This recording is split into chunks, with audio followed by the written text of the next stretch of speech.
Hello friends, happy Holi आपको और आपके पूरे परिवार को।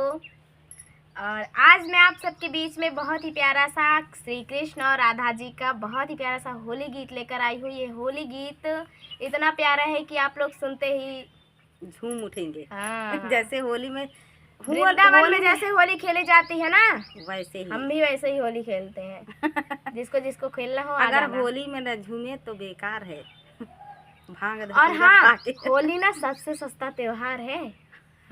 पुराने कपड़े कैसे? पुराने कपड़े और 5 की रंग 10 की भंग, झूमो मस्ती में अपनों के संग। वाह दीपिका को तो शायरी भी बहुत बढ़िया आती है। जी जी बिल्कुल। आप लोग भी सुनिए इनकी शायरी और पसंद आए तो लाइक शेयर सब्सक्राइब ज़रूर करना दोस्तों। और ये होली गीत ज़रूर बताना सुनकर कि ये होली गीत हमारा कैसा लगा, तो सुनना ज़रूर दोस्तों।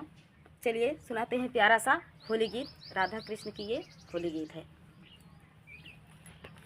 राधा चलली हो राधा चलली जमुनावा की ओर, होलिया खेलै नंद लाला।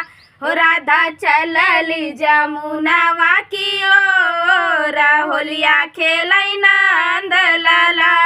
नंद लाला हो राम नंद लाला, नंद लाला हो राम नंद लाला।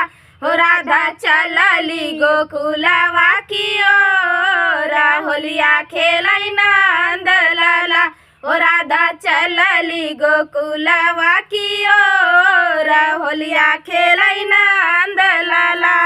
के करे न हाथे कनक पिचकारी हो, के करे न हाथे कनक पिचकारी। कनक पिचकारी हो कनक पिचकारी, कृष्णा के हाथे कनक पिचकारी, कृष्णा के हाथे कनक पिचकारी।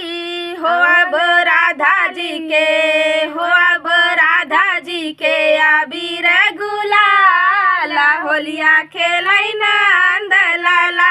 हो अब राधा जी के अबीर गुलाला, होलिया खेलै नंद लाला। हो राधा चलली गोकुलवा की ओर, होलिया खेलै नंद लाला। हो राधा चलली जमुनावा की ओर, होलिया खेलै नंद लाला। एकर भी गेला माथे कई पगड़िया हो, एकर भी गेला माथे कई पगड़िया हो। माथे कई पगड़िया हो, माथे कई पगड़िया हो। अब राधा जी के लहंगा पटोरा, होलिया खेलै नंद लाला।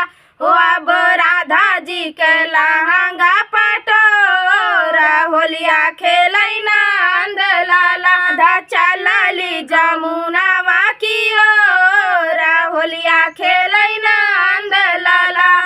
मधुर मिलन राधा श्याम जी के भाईले, मधुर मिलन राधा श्याम जी के भाईले।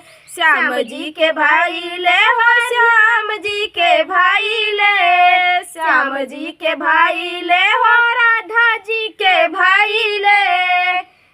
प्रेम के रंग में सब जन रंगाइले, प्रेम के रंग में सब जन रंगाइले।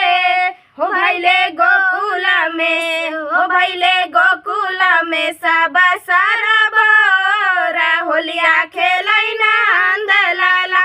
हो भैले गोकुल में सब सारा बोरा, होलिया खेलै नंद लाला। हो राधा चलली गोकुलवा की ओर, होलिया खेलै नंद लाला। हो राधा चलली जमुनावा की ओर, होलिया खेलै नंद लाला। हो राधा चलली जमुनावा की ओर, होलिया खेलै नंद लाला। तो ये प्यारा सा होली गीत आप सबको कैसे लगा दोस्तों, कमेंट में ज़रूर बताना। मिलते हैं अगले वीडियो में, तब तक के लिए राधे राधे, जय श्री कृष्णा है।